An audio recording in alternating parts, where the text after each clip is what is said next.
ظہور کی امام کی کچھ علامات ہیں اور کچھ شرائط ہیں، لوگ آپس میں ان کو ملا دیتے ہیں۔ علامات جو ہوں گی نا وہ ظہور سے کچھ پہلے، اس سے کچھ قبل نمودار ہوں گی۔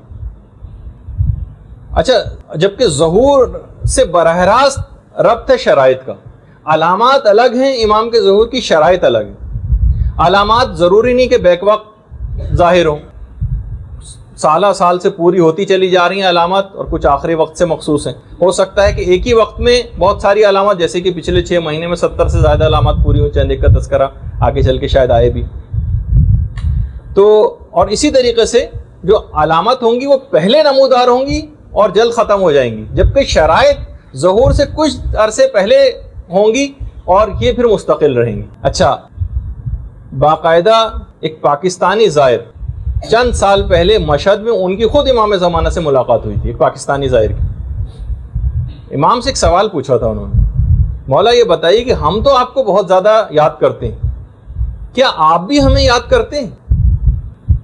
امام نے ایک جملہ کہا، اسی بے عادت، زائر کی سمجھ میں نہیں آیا، اور علماء کے پاس گیا وہ زائر اور ان کے سامنے یہ جملہ رکھا، تو علماء نے پھر اس کا صحیح طور پر ترجمہ کر کے بتایا کہ اس کے معنی یہ ہیں۔ امام فرماتے ہیں کہ ہم کو وصیت کی گئی ہے بے عدد کہ تم میں سے ایک ایک کو یاد رکھیں، انڈیویجول 1 بائی 1 کو ہم یاد رکھتے ہیں، ہمیں باقاعدہ وصیت ہے اس بات کی۔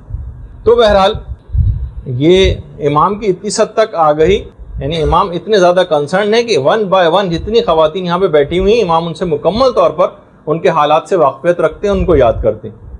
اچھا، امام سے پہلے چند چیزوں کے متعلق اور بیان کر دیا جائے، پھر ہم فوراً بعد اس کے اوپر آ جائیں گے اپنے موضوع پر۔ سب سے پہلے تو ایک سفیانی کا خروج ہوگا۔ کچھ علماء نے کہا کہ اصل میں سفیانی ایک کردار کا نام ہے، یہ کسی کوئی فرد واحد پر منحصر نہیں ہے۔ خود چوتھے امام کی ایک اصل میں ایک حدیث ہے جو اس سلسلے میں دلیل کے طور پر بھی پیش کی جاتی ہے کہ سفیانی کا جو خروج ہوگا نا وہ بالکل حتمی ہوگا، اتنا اور بتا دوں۔ اور امام نے فرمایا کہ ہر قیام کرنے والے کے مقابلے میں ایک سفیانی ہوتا ہے۔ اس لحاظ سے تو یہ کسی کیریکٹر کا ایک نام ہوا۔ بہار کے اندر بھی روایت ہے چوتھے امام کی کہ ہر حق کے لیے قیام جو کرتا ہے اس کے لیے ایک سفیانی ہر زمانے میں۔ اچھا، خروج کے 9 ماہ کے بعد، یعنی سفیانی کا جب بھی خروج ہوگا اس کے 9 ماہ کے بعد اس کو وادی بیدا میں اس کے لشکر کو غرق کر دیا جائے گا۔ وادی بیدا مدینے کے قریب ہی ایک مقام ہے، اور جب حج کلاسز ہو رہی تھی تو میں نے وادی بیدا کی فوٹوگراف بھی دکھائی تھی، اور اس وقت بھی یہ بتایا تھا اور ارادہ ہمارا یہ بھی ہے آپ میں سے اکثر کی طرف سے، بہرحال ایک ہے کہ پہلے جو گروپ تھا جس کی حج کلاسز لی تھیں وہ ذرا ایک مختصر گروپ بھی تھا، لیکن اب کافی زیادہ تعداد مختلف گروپس کی ہو گئی، اور ان کی طرف سے بھی یہ ہے کہ حج کلاسز دوبارہ لی جائیں۔ اب ہمارے پاس سہولیات بھی کچھ پروردگار کے فضل و کرم سے زیادہ ہو گئی ہیں، پروجیکٹر بھی آ گیا ہے، تو انشاءاللہ ہم کوشش کریں گے، اور کچھ مسائل بھی حج کے تبدیل ہو گئے ہیں پچھلے سالوں کی نسبت، تو دوبارہ حج کلاسز شروع کرنے کے کچھ شرائط کے ساتھ اس کو شروع کیا جائے گا دوبارہ، وہ آپ کے سامنے انشاءاللہ پیش کریں گے۔ تو اس میں نے جب کلاسز ہو رہی تھیں تو وادی بیدا جہاں پر سفیانی کے لشکر کو غرق کیا جائے گا اس جگہ کی فوٹوگراف بھی دکھائی تھی۔ اچھا، کچھ تو اچھا یہ جو ہے نا، یہ امام وادی بیدا کا زمین میں دھس جانا اور سفیانی کے لشکر کا یہ حتمی علامات میں سے ایک ہے امام کے ظہور کی۔ اچھا، اسی طریقے سے نفس زکیہ ہے، نفس زکیہ کی شہادت، یہ کوئی مخلص مومن ہوں گے جو نفس زکیہ کے نام سے جن کو کہا ہے کہ جو دین خدا کے جتنے انحرافات ہیں، یعنی دین جن انحرافوں کا شکار ہو چکا ہے اس کے لیے وہ خروج کریں گے اور اس کے بعد قتل کر دیے جائیں گے۔ اور یہ اتنی کوئی پرومیننٹ شخصیت ہوں گے، علماء نے کہا کہ روایت میں جملہ ملتا ہے کہ مومنین ان کی شہادت سے بہت رنج محسوس کریں گے۔ اس کا مطلب ہے کوئی غیر معروف ایسے آدمی نہیں ہوں گے، وہ کوئی بہت معروف ہوں گے اور ان کی شہادت واقع ہوگی۔ اسی طریقے سے سید حسنی، سید حسنی کی آمد بھی امام کے قیام سے پہلے، اور اس کے پھر فوراً بعد امام کا ظہور ہوگا، اور سید حسنی امام کو پہچان لیں گے، ان تک پہنچ جائیں گے، اور اس کے بعد لوگوں کو یقین دلانے کے لیے امام سے کچھ دلائل طلب کریں گے جن کا بھی آگے چل کر تذکرہ بھی ہونے والا ہے، اور پھر امام ان کو قائل کریں گے سید حسنی کو۔ اسی طریقے سے دجال کا، دیکھیں میں کتنی تیزی سے گزر رہا ہوں، لیکن ان کے اندر بھی بڑی تفصیل ہے، لیکن ہمیں وہ بیان کرنا مقصود نہیں ہے، وہ آپ کتابوں میں پڑھ سکتی ہیں۔ دجال، ویسے تو دجال لغوی اعتبار سے بہت بڑے جھوٹے کو کہا جاتا ہے، فریبی، انگلش یا فرانسیسی میں سے اینٹی کرائسٹ یا دشمن مسیح کے نام سے یاد کیا گیا ہے۔ تو شیخ صدوق نے بھی ایک روایت لکھی ہے کہ یہ جو دجال ہے نا، اصل میں پیغمبر اسلام کی زندگی میں ہی پیدا ہو چکا تھا، اور پیغمبر نے اسے مصلحتاً قتل نہیں کیا تھا تاکہ یہ اس کی رسی کو تھوڑا دراز کیا جائے اور مستقبل میں یہ امام کے دور میں پہنچ جائے اور اس وقت کا دجال ثابت ہو، روایت میں یہ۔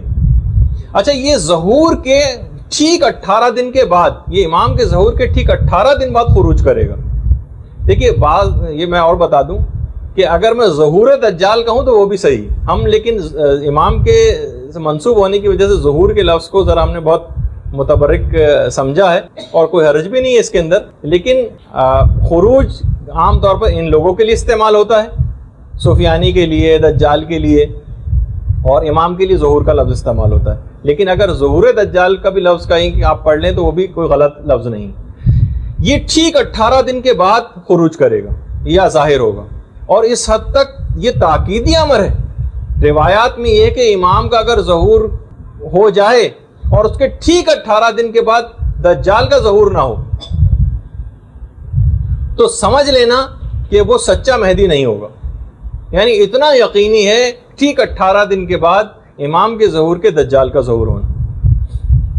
اور یہ بھی روایات میں ہے، جو موجودہ زمانہ بہت تیزی کے ساتھ لگ رہا ہے کہ اس طرف جا رہا ہے، دجال کے ساتھ 70,000 یہودیوں کی ایک فوج ہوگی، یہ ہے۔ اور خروج کے بعد، یہ جب خروج کر لے گا تو دجال کی ٹوٹل عمر خروج کے بعد فقط 40 روز تک ہوگی، اور اس کے بعد ہی حضرت حجت کے ہاتھوں قتل کر دیا جائے گا۔ روایات میں یہ چیز بھی ملتی ہے کہ دجال کے ساتھ خاص طور پر اس نے میوزک کا ایک ایسا انتظام کیا ہوگا کہ لوگ بہت زیادہ مومنین بھی اس کی طرف اٹریکٹ ہوں گے۔ صرف وہ لوگ دجال کے ہاتھوں بچ پائیں گے، اس کے فریب میں نہیں آئیں گے، جو پہلے سے خود کو ان گناہوں سے دور رکھے ہوئے، جو اس دنیا میں بھی گانے نہیں سنتے، جو اس وقت بھی میوزک سے دور رہتے ہیں، تو وہ اس سے محفوظ رہیں گے۔ البتہ ایک دوسرا حل بھی، جو محفوظ نہیں ہے خدا ان کو محفوظ کرے، لیکن بہرحال یہ کہ جو پھر بھی اس میں مبتلا ہیں اور دجال کا بھی آ جائے تو یہ صرف دیکھیے علم کے ذریعے بات پتہ چلے گی، خالی یہ اس کو بھی پھیلایا جائے کہ جس وقت دجال ظہور کرے خروج کرے گا تو جو بھی اس کے شر سے بچنا چاہے گا اس کے لیے روایت میں ایک ہے کہ وہ دجال کی طرف یا تو نگاہ ہی نہ کرے، یا اگر نگاہ کر بھی دے تو سورہ الحمد کا ورد کرنا شروع کر دے، وہ دجال کے فتنے سے بچ جائے گا، یا سورہ الحمد کا ورد کرتے ہوئے دجال کے اوپر جف کرے، تھوک دے، تو وہ بھی اس سے بچ جائے گا۔ یہ طریقہ جو ہے پیغمبر اسلام نے بتایا کہ دجال سے بچنے کا جو طریقہ ہے۔ اچھا، اب علماء نے کہا کہ ہو سکتا ہے کہ یہ دجال کا جو لفظ ہے یہ رمزی ہو۔ دجال اصل میں ہر چالاک و مکار کے لیے بھی دجال کا لفظ استعمال ہو جاتا ہے۔ مغربی تہذیب جو فریبی ایک تہذیب ہے، اس کے لیے بھی دجال کا لفظ ہے۔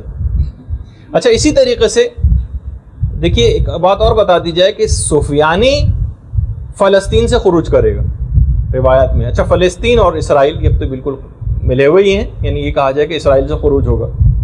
سید حسنی کا ایران سے ہوگا، اور امام زمانہ کا مکہ سے ظہور ہوگا۔ اچھا، یہ جو تینوں واقعات ہیں، اللہم صلی علی محمد وعلی محمد، یہ جو تینوں واقعات ہیں، سفیانی کا فلسطین یا اسرائیل سے خروج، سید حسنی کا ایران سے، اور امام کا مکے سے، یہ ایک سال کے اندر اندر واقع ہوں گے، ایک سال کے اندر یہ تینوں چیزیں ہوں گی۔ اور یہ بھی ہے، دیکھیے اب تو لگ رہا ہے کہ زمانہ اس جنگ کی طرف جا رہا ہے مسلسل۔ ملتا ہے روایت میں کہ امام زمانہ کا آخری معرکہ رام اللہ میں ہوگا، یہ روایات میں رام اللہ جو اس وقت فلسطین کا ایک علاقہ ہے۔ انشاءاللہ اس کی بھی میں کبھی تفصیل بتاؤں گا۔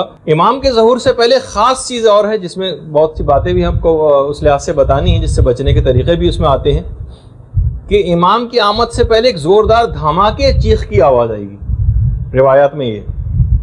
اس وقت کے لیے بھی روایت میں ہدایات وہ یہ ہے کہ انسان اپنے کھڑکی اور دروازے بالکل گھر کے بند کر لے، اور خاص طور پر جو جہاں شیشے لگے ہیں اس سے دور ہٹ جائے، اور سجدے میں چلا جائے اس چیخ کی یا دھماکے کی آواز کو سن کر، اور ایک جملہ کہے، وہ مسلسل اس کا ورد کرے، سبحان القدوس ربنا القدوس، تو وہ چیخ یا دھماکے کے نقصانات سے محفوظ ہو جائے گا. یہ روایات میں سبحان القدوس و ربنا القدوس و سجدے میں جائے اور مسلسل اس کو ورد کو پڑھتا رہے. اچھا وہ اس کے نقصانات سے محفوظ ہو جائے گا. اچھا پھر اس کے بعد وہ آسمانی آواز آئے گی. دیکھیے میں بہت تفصیل تیزی کے ساتھ جا رہا ہوں. آسمانی آواز آئے گی جبریل کی، جاء الحق وزهق الباطل ان الباطل کان زہوقا. اور اس جبریل کی آواز سن کر لوگوں کے 3 گروہ ہو جائیں گے. ایک گروہ تو فوراً امام کی مدد کے لیے نکل کھڑا ہوگا بغیر کچھ سوچے سمجھے. یعنی اس کو پتا ہوگا ایک مخصوص آواز آئے گی جو ہر شخص اپنی زبان میں سنے گا. معجزانہ طور پر جیسے یہ پہلا قدم اٹھائے گا اس کا اگلا قدم مکے میں ہوگا. یہ پہلا گروہ ہے جو معجزانہ طور پر اس کو ایک بہت بڑی سعادت ملے گی. دوسرا گروہ وہ ہوگا جو اس آواز سے مکمل طور پر متفق تو ہوگا لیکن وہ سوچے گا کہ بھائی ٹھیک ہے امام نے بلایا ہے لیکن بیوی بچوں کی بھی کچھ کوئی ذمہ داریاں ہیں. یہ دوسرا گروہ ہوگا. اور اس کے بعد پھر ایک اور آواز آئے گی کہ جو کہ شیطان کی آواز ہوگی کہ تمہارے رب نے فلسطین میں ظہور کیا ہے، یہ اسرائیل میں جس کو کہا جائے. اور اس کے بعد پھر ایک اور آواز جبرائیل کی آئے گی کہ پہلی اس آواز کے اوپر یقین نہ کرنا، یہ جھوٹی آواز ہے. اچھا اتنا اور بتا دیا جائے کہ باقاعدہ مفضل نے چھٹے امام سے پوچھا بھی تھا کہ مولا یہ بتائیے کہ جب یہ حضرت قائم ظہور کریں گے تو کیا یہ کچھ لوگوں کے ساتھ ہوں گے یا اکیلے ہی آئیں گے؟ تو امام نے جملہ کہا تھا کہ مفضل وہ اکیلے ہی ظہور کریں گے. وہ ظہور سے ایک رات پہلے مکے میں آ جائیں گے اور مکے میں وہ رات تنہا گزاریں گے اور اس کے بعد پھر اگلے دن ان کا ظہور ہوگا. جب امام آئیں گے تو جو سب سے پہلا جملہ استعمال کریں گے، سب سے پہلا جملہ کعبے کی پشت سے پیٹھ لگا کر بیٹھ جائیں گے اور سورہ ہود کی 86ویں آیت پڑھیں گے، بقیت اللہ خیر لکم ان کنتم مؤمنین. اگر تم مومن ہو تو بقیت اللہ تمہارے لیے سب سے بہتر ہے. اس کے بعد امام کی بیعت شروع ہوگی، جو تفصیلات ہیں کہ اس کے بعد جو بھی کوئی امام کو سلام کرے گا وہ السلام علیکہ یا بقیت اللہ کہہ کے سلام کیا کرے گا. امام اس کے بعد پھر جملے ہیں امام کے، امام کہنا شروع کریں گے، خطبہ دیں گے کہ جو کوئی آدم و شیس کو دیکھنے کا خواہش مند ہو وہ دیکھ لے کہ میں ہی آدم و شیس ہوں. جو نوح اور سام کو دیکھنے کا خواہش مند ہو وہ دیکھ لے کہ میں ہی نوح اور سام ہوں. جو ابراہیم و اسماعیل کو دیکھنے کا خواہش مند ہو وہ دیکھ لے کہ میں ہی ابراہیم و اسماعیل ہوں. جو موسیٰ اور یوشع کو دیکھنے کا خواہش مند ہو وہ دیکھ لے کہ میں ہی موسیٰ اور یوشع ہوں. جو محمد مصطفیٰ اور علی مرتضیٰ کو دیکھنا چاہے وہ دیکھ لے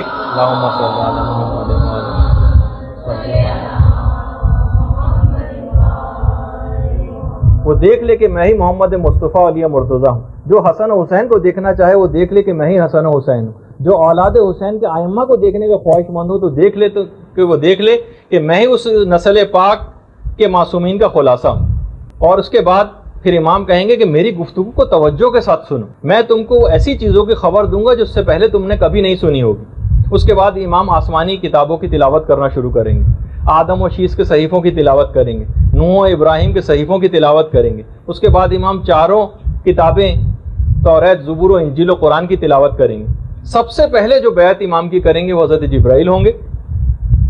جیسے ہی امام کا ظہور ہوگا، ہم اگر اس وقت انتقال کر چکے ہوئے اور ہمارے انتقال کے بعد ظہور ہوا، یہ جو مومنین انتقال کر چکے ہیں، خدا ظہور کے وقت ان مومنین کی قبور میں ایک سکون کو داخل کر دے گا، ایک سکون کو داخل کرے گا. ایک ایسی مسرت و شادمانی ہماری قبور کے اندر آ جائے گی اور تمام عذابات برطرف ہو جائیں گے. قبور میں مومنین ایک دوسرے کی ملاقاتوں کو جائیں گے اور ایک دوسرے کو ظہور حجت کے حضرت حجت کے ظہور کی مبارکبادیں دیں گے. اس کے بعد یہاں تو یہ ہو رہا ہوگا قبروں میں، ادھر سید حسنی امام کے پاس پہنچ جائیں گے اور کہیں گے کہ اگر آپ امام مہدی ہیں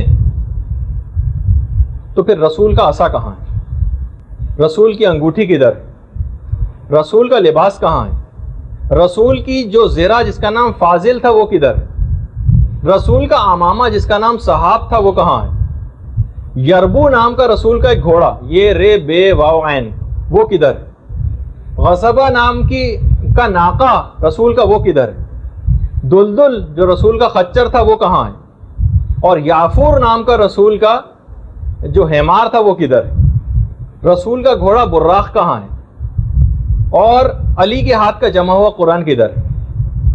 امام سارے ثبوت سید حسنی کے سامنے پیش کر دیں گے۔ اچھا، امام اس وقت عصائے رسول کو زمین پر ماریں گے، دیکھیے میں تیزی کے ساتھ جا رہا ہوں اس میں، اور اس میں سے ایک پودا نمودار ہوگا جو دیکھتے ہی دیکھتے ایک پھلدار درخت میں تبدیل ہو جائے گا۔ پھر اس کے بعد رسول اللہ کا جو علم ہے، جو جنگ بدر میں بھی تھا اور اس کے بعد جنگ جمل 2 دفعہ وہ علم کھلا ہے خالی، اس کے بعد امام اس علم کو پیش کریں گے اور کہیں گے تم اپنا تعارف کراؤ۔ اب علم اپنا تعارف کرانا شروع کرے گا، میں رسول کے حقیقی اور سچے جانشین کے ہاتھ میں ہوں۔ اس کے بعد امام ذوالفقار کو پیش کریں گے، ذوالفقار سے بھی آواز ہے کہ میں اس کے سچے جانشین کے ہاتھ میں ہوں۔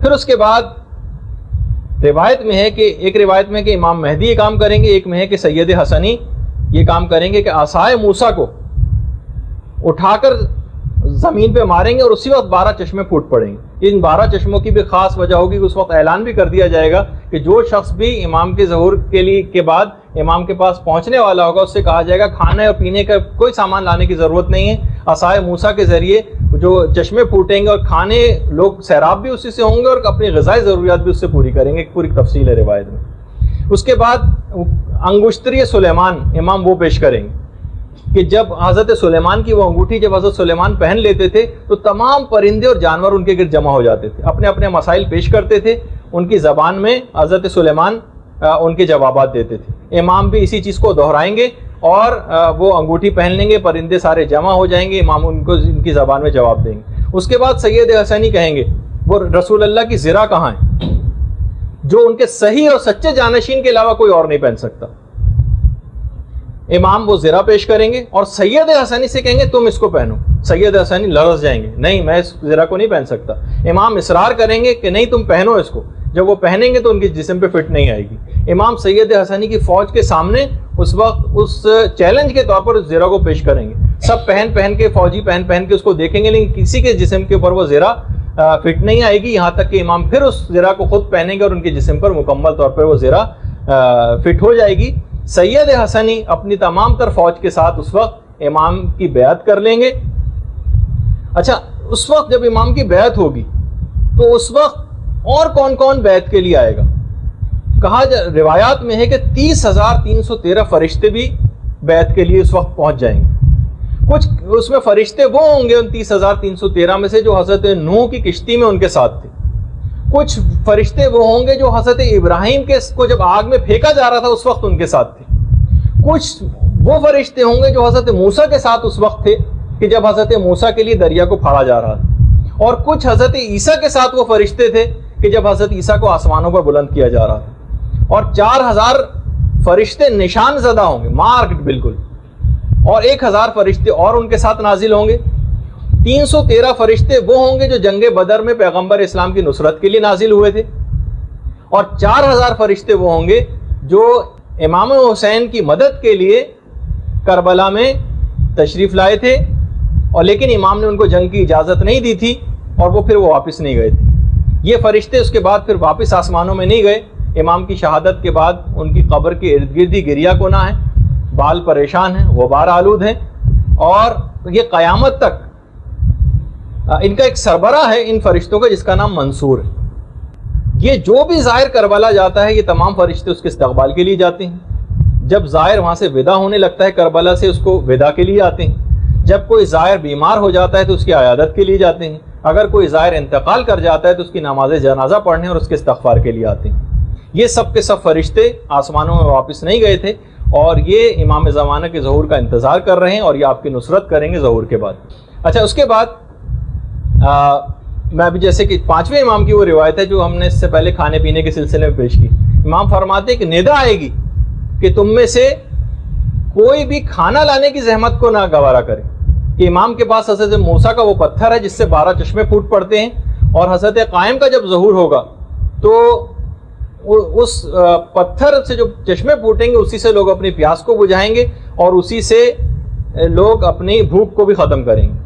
اچھا، امام کے پاس جو اسلحہ ہوگا جس کے متعلق بہت زیادہ سوال پوچھے جاتے ہیں، بالکل جدید قسم کا اسلحہ ہوگا اور امام کی کئی طرح سے امداد ہوگی۔ خاص طور پر جو چھٹے امام نے کہا کہ ہمارے قائم کا جو روب و دبدبہ ہوگا نا وہ ایک ایسی دہشت اور رعب ہوگا کہ جو لوگوں کے دلوں پہ خدا قائم کر دے گا.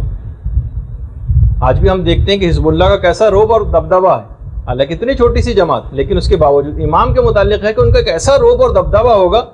اور باقاعدہ خود مولا کی بھی حدیث ہے کہ ملائکہ، جنات اور مخلص مومنین کے ذریعے شیعوں اور مخلص شیعوں کے ذریعے امام مہدی کی مدد کی جائے گی. اور امام فرماتے ہیں کہ ان کا جو رعب اور دبدبہ ہوگا وہ 1 ماہ پہلے اور 1 ماہ بعد تک حرکت کرتا رہے گا. یعنی امام کے لیے خاص طور پر اس طرح سے مدد کی جائے گی. امام جب وہ حکومت اپنی قائم کر لیں گے تو جو ایک کیپٹل ہوگا جو بالکل یقینی 100% ہے، وہ روایات میں ہے وہ کوفہ ہوگا. امام کوفے کو اپنا کیپٹل بنائیں گے. خود یہ چھٹے امام کی روایت ہے کہ کوفہ امام کا دارالخلافہ ہوگا. اور امام مولا کائنات فرماتے ہیں کہ میں دیکھ رہا ہوں کہ قائم کے ظہور کے بعد اپنے شیعوں کو کہ وہ نزولی اعتبار سے مسجد کوفہ میں قرآن کی تعلیم دے رہے ہوں گے. قرآن جس طریقے سے نازل ہوا تھا اس کے مطابق قرآن کی تعلیم مسجد کوفہ میں دیکھ رہا ہوں کہ وہ لوگ بیٹھے دے رہے ہیں. کوفے میں امام کے ظہور کے بعد اتنی مہنگی ہو جائیں گی جگہیں، کوفہ اتنا زیادہ مہنگا ہو جائے گا، ظاہر امام کا کیپٹل ہوگا، پوری دنیا سے مومنین وہاں پر جوق در جوق پہنچ رہے ہوں کہ وہاں پر کار کو پارک کرنے کا جو کرایہ ہوگا وہی 2000 درہم ہوگا. یہ تو میں نے اپنے الفاظ میں کہا، ورنہ روایت میں جملہ یہ ہے کہ ایک بھیڑ کے بیٹھنے کی جگہ 2000 درہم ہوگی. اتنا زیادہ کوفہ مہنگا ہو جائے گا. فرشتوں کی فوجیں کوفے آ رہی ہوں گی اور جا رہی ہوں گی. کوفے کی قیمت زمین آسمان سے باتیں کرنے لگے گی. اچھا، کوفے کے متعلق یہ ہے کہ اتنی برکات نازل ہوں گی کہ کوفے میں آ کر جو شخص بھی کھڑا ہو کر دعا کرے گا اسے 1000 کے برابر اجر بھی دیا جائے گا. تو اس لحاظ سے بھی امام کا جو دارالخلافہ ہوگا اس کی بھی بہت تفصیل بیان کی گئی. امام کے کچھ وزیر بھی ہوں گے، کچھ عمال ہوں گے امام کے، کچھ امام کے باقاعدہ مشیر ہوں گے. ان میں کون کون ہوگا؟ ان میں ایک تو حضرت عیسیٰ ہوں گے. حضرت عیسیٰ ہوں گے. 7 اصحاب کہف یہ افراد ہوں گے. یعنی جو 313 کا جو عدد ہے نا امام کے، ان میں پہلے ہی سے 7 اصحاب کہف شامل ہیں 313 میں. حضرت موسیٰ کے وصی حضرت یوشع ہوں گے. یہ امام کے سارے منسٹرز کے نام ہیں. مومن آل فرعون ہوگا. قرآن میں جس کا تذکرہ ہے مومن آل فرعون کو دوبارہ اٹھایا جائے گا. سلمان فارسی ہوں گے. مالک اشتر ہوں گے. ابو دجانہ انصاری ہوں گے. اور ایک قبیلہ تھا قبیلہ حمدان، ان کے لوگوں کو دوبارہ اٹھایا جائے گا. حضرت عیسیٰ کے متعلق تو یہ کہ حضرت عیسیٰ کہیں گے مجھے آپ کا وزیر بنا کے بھیجا گیا ہے. باقاعدہ حضرت عیسیٰ کا یہ جملہ ہوگا. امام کی جو فوج کے سالار ہوں گے ان میں ایک تو شعیب بن صالح ہوں گے جو اللہ کے ایک نبی ہیں، اور اس کے علاوہ چھٹے امام کے فرزند حضرت اسماعیل بھی ہوں گے. روایات میں ایک یہ بھی ہے کہ یہ امام کی فوج کے سالاروں کے اندر یہ لوگ افراد شامل ہیں. اس کے علاوہ حضرت عقیل ہیں، حضرت حارث ہیں، اور چھٹے امام کے جو صحابی مفضل ابن عمر یہ بھی امام کی فوج کے، یہ بھی اس فوج کے اندر شامل ہوں گے. کتنی مدت امام کی حکومت رہے گی؟ کچھ روایات میں 5 سال کا تذکرہ ہے، کچھ میں 7 سال کا ہے، کچھ میں 9 سال کا ہے، کچھ میں 40 سال کا ہے، اور کچھ میں 19 سال کا بھی ہے، اور کچھ میں 309 سال کا تذکرہ بھی. روایات یہ ہیں کہ شب و روز کا دورانیہ امام زمانے کے ظہور کے بعد تبدیل ہو جائے گا اور 1 سال 10 سال کے برابر ہوگا. اور علماء نے کہا کہ یہ جو امام زمانہ کی جو دور حکومت کی جو مدت ہے اس میں جو اختلاف روایات ہے 5 7 9 19 40 اور 309 یہ اصل میں ہو اس میں جمع بھی ممکن ہے. یعنی مقصد یہ ہے کہ ہو سکتا ہے کہ امام کو تشکیل حکومت کرتے کرتے 5 7 یا 9 سال لگ جائیں، اور ہو سکتا ہے کہ امام 40 سال میں اپنے اقتدار کو مضبوط کریں، کیونکہ پوری دنیا میں اقتدار کو قائم کرنا ہے جس میں عرصہ درکار ہوگا. اور اس 40 سال کے دور میں جب اقتدار ذرا امام کا مضبوط ہو جائے گا تو امام اس کے نتیجے میں پھر 309 سال تک حکومت کریں. اور علماء نے کہا کہ کیونکہ پوری دنیا کے اوپر امام کی حکومت کو قائم ہونا ہے تو اس میں جو کم مدت کی روایات ہیں وہ ذرا غیر حقیقت پسندانہ محسوس ہوتی ہیں. امید یہی ہے کہ شاید اس کے نتیجے میں پھر 309 سال تک امام زمانہ کی حکومت رہے گی. پھر امام فرماتے ہیں، ابو بصیر سے روایت ہے چھٹے امام سے، کہ جب معاملات مہدی کے ہاتھ میں آ جائیں گے تو خدا پست زمین کو بلند کر دے گا اور زمین کے پست جو بلند حصے ہیں ان کو پست کر دے گا، یہاں تک کہ دنیا ایک ہتھیلی کی مانند ہو جائے گی۔ اگر امام نے کہا اگر ہتھیلی پہ تمہارے کوئی بال رکھا ہو تو کیا تم اس کو نہیں دیکھ سکتے؟ اس طرح سے لوگ اس کو دیکھیں گے۔ بہار الانوار کی 52ویں جلد کے اندر یہ روایت ہے، اور آج بھی باقاعدہ ویب سائٹ ہے گوگل ارتھ کے نام سے، آپ چاہیں تو اس حد تک سیٹلائٹ کے ذریعے جو کیمرے لگے ہوئے ہیں وہ اتنے سینسیٹیو ہے کہ آپ اپنے گھر تک کو لوکیٹ کر سکتی ہیں، تھوڑی سی ویب سائٹ پہ ان کی فیس پے کر دیجئے، اس حد تک لوکیٹ کر سکتے ہیں وہ کسی کو بھی، جو عام لوگوں کی دسترس میں کہ ایک کسی بھی جگہ کو دیکھ لینا، یعنی جب عام لوگوں کی دسترس میں اتنی چیز ہے تو امام زمانہ کے دور میں کتنی زیادہ چیز ہوگی۔ آج لوگ اسی پر حیران ہیں کہ اسرائیل اتنی زیادہ سوفسٹیکیٹڈ، اس کے پاس سب آلات ہیں، وہ تو ان کو یہی حیرانگی ہوتی ہے کہ وہ اس جگہ کو مارک کرتے ہیں، وہاں پہ بمباری کرتے ہیں، پھر کیسے اسی جگہ سے راکٹ کیسے فائر ہوتا ہے سمجھ میں نہیں آتا۔ تو بہرحال تو امام فرماتے ہیں تو اس طرح سے زوم کر کے چیزوں کو دیکھا جا سکے گا، جیسے کہ روایات میں بھی امام نے کہا کہ دنیا ایک ہتھیلی کی مانند ہو جائے گی، زمین پہ ایک کنارے پہ رہنے والا شخص دوسرے کنارے کو دیکھ سکے گا۔ اس کے معنی وہی ہیں کہ کوئی ایسی چیزیں اور آلات ہو جائیں گے جو کہ آج ہم کو اس کے مظاہر نظر بھی آ رہے ہیں۔